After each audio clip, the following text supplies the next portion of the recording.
नमस्कार। आप सबका आप ही की चैनल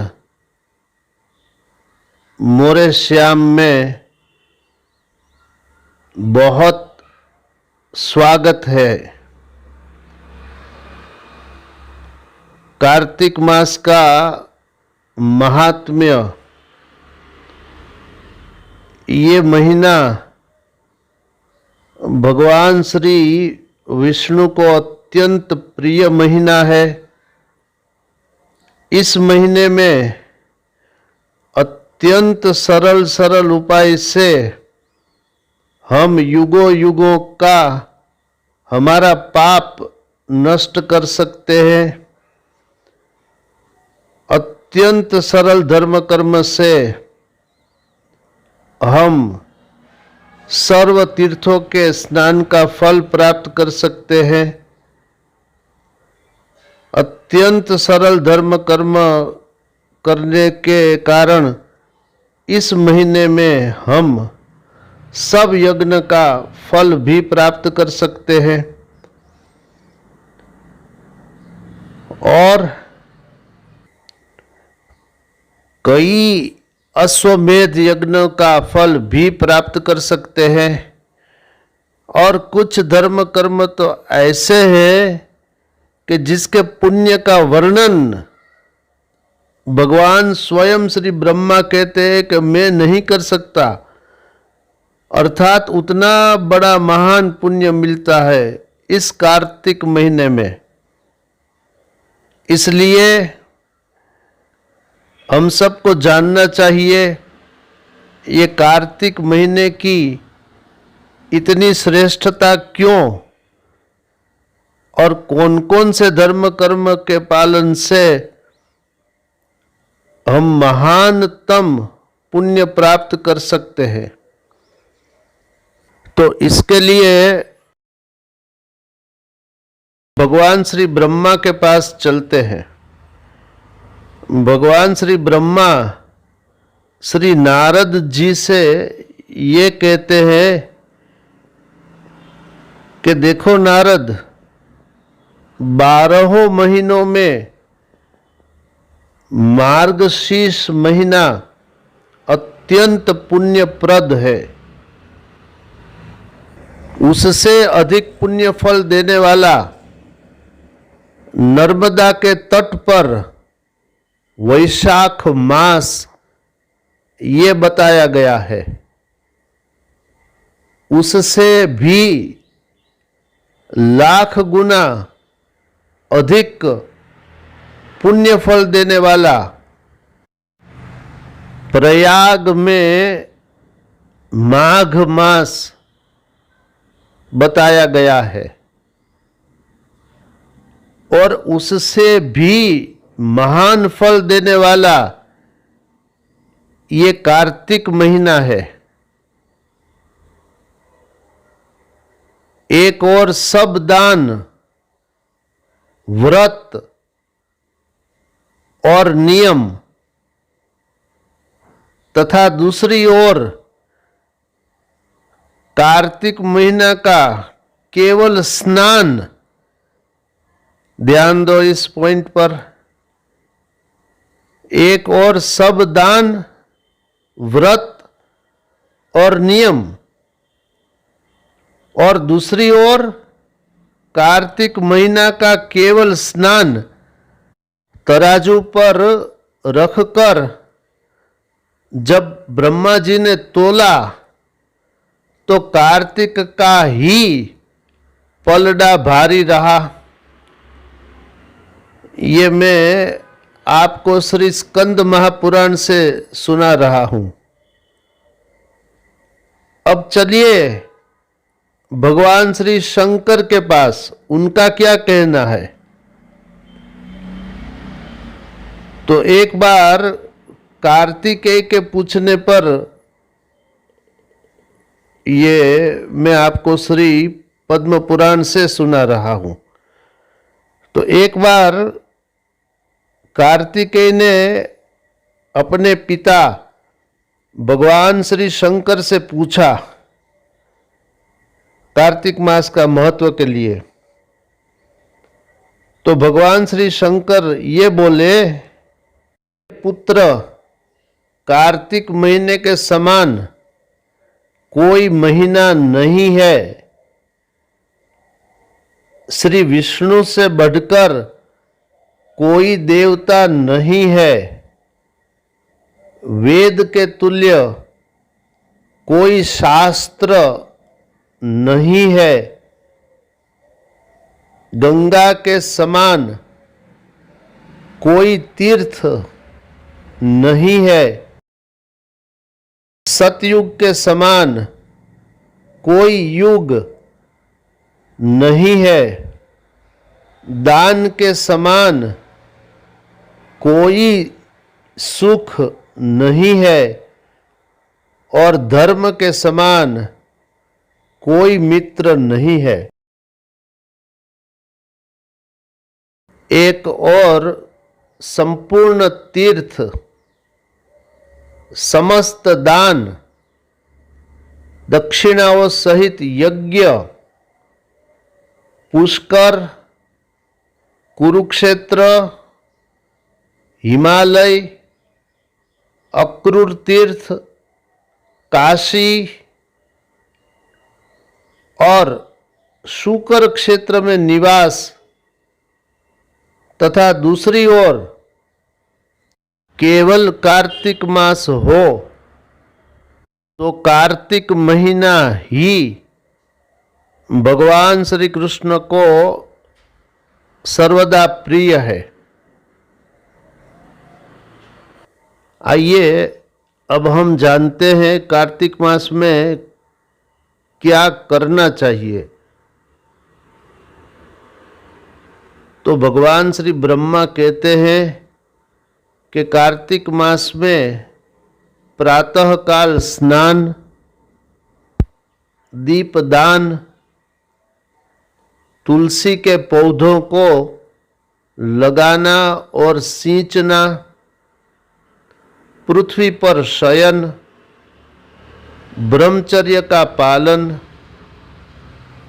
भगवान श्री विष्णु के नामों का संकीर्तन तथा पुराणों का श्रवण, इन सब नियमों का कार्तिक मास में श्रद्धा भक्ति पूर्वक पालन करना चाहिए। यह व्रत भगवान श्री कृष्ण को बहुत प्रिय है।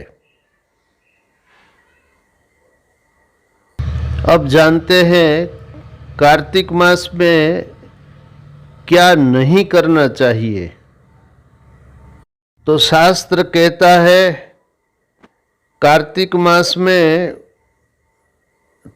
तेल लगाना, तेल का सेवन करना अर्थात तेल भोजन में प्रयोग करना, तिल का तेल लगाना, तिल का तेल का सेवन करना, जिसमें बहुत से बीज हो ऐसे फलों का सेवन करना, चावल और दाल, लौकी, गाजर, बैंगन, मसूर की दाल, मदिरा, पराया भोजन, कांसे के पात्र में भोजन, बासी अन्न, इन सब का त्याग कर देना चाहिए।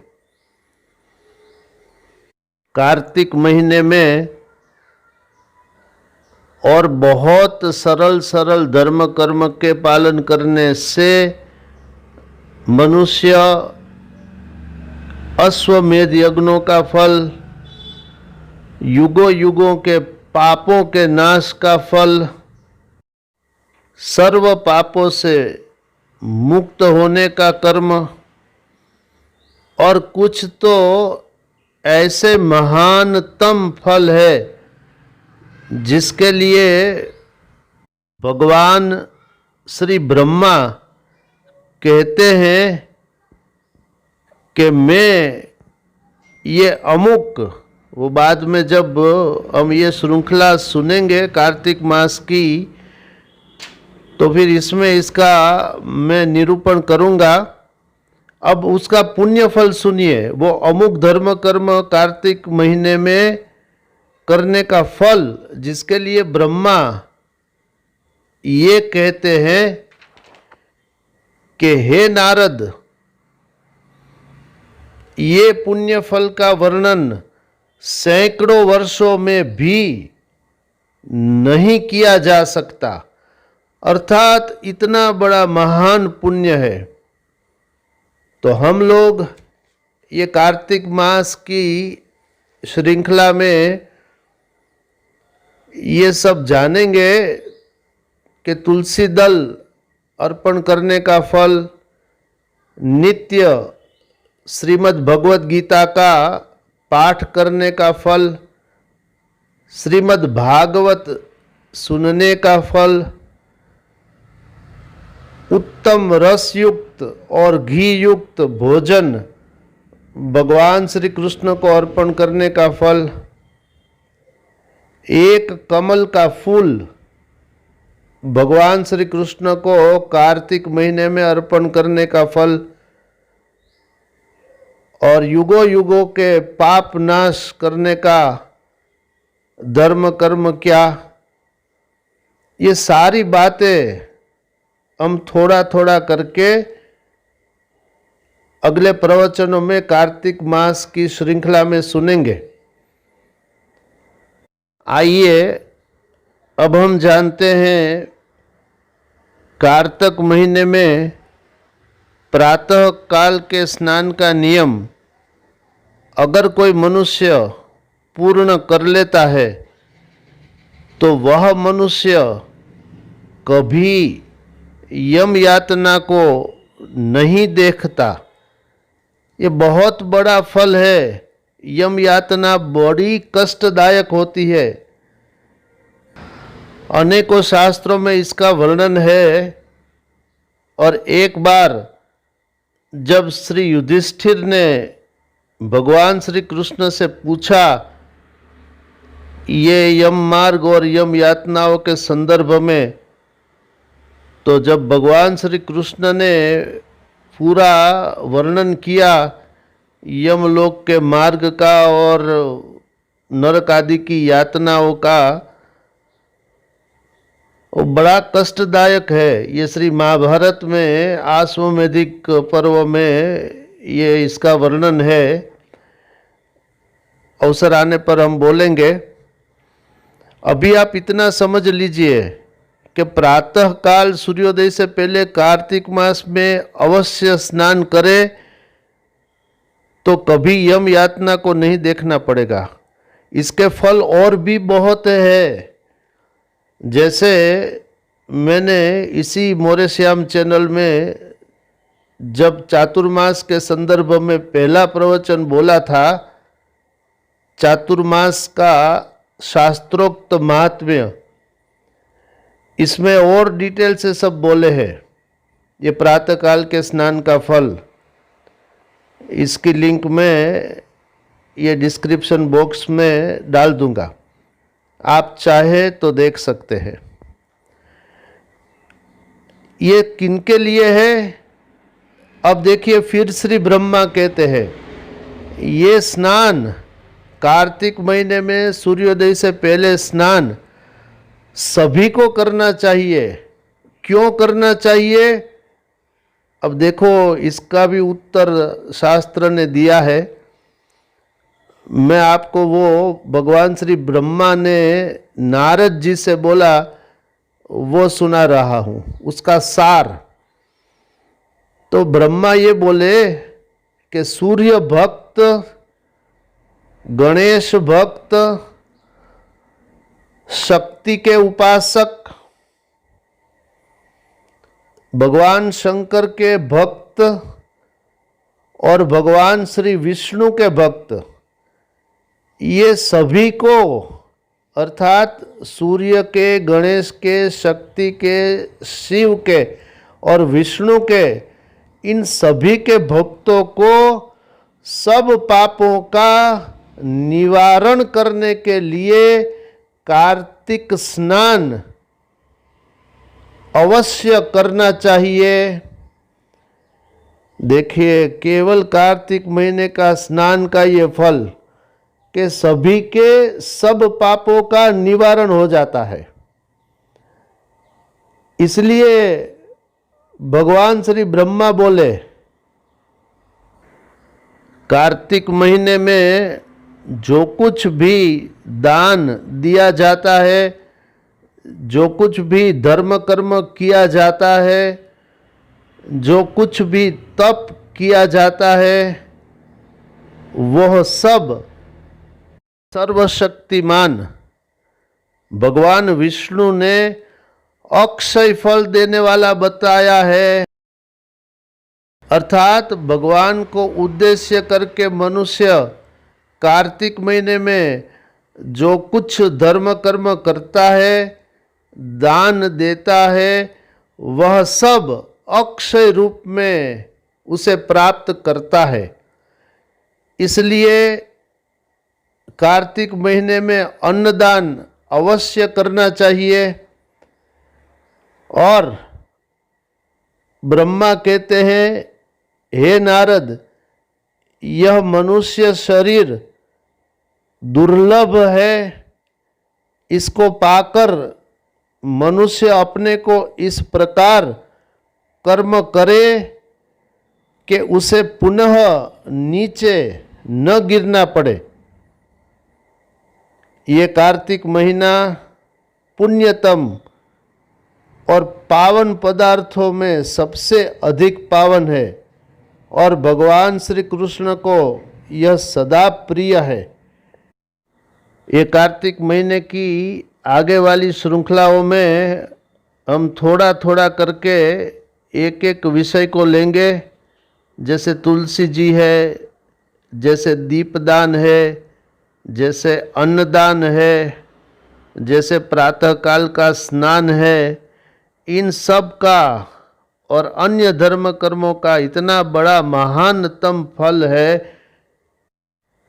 ये सब धर्म कर्म कार्तिक महीने में जो करने योग्य है, वो कार्तिक महीने के विषय में आने वाले वीडियोस में हम देखेंगे। ऐसे ही धर्मयुक्त वीडियो को देखने के लिए आप हमारी मोरेश्याम चैनल को सब्सक्राइब करें, लाइक करें और शेयर भी करें। इस वीडियो में इतना ही। शेष फिर कभी। बोलिए श्री राधा कृष्ण भगवान की जय।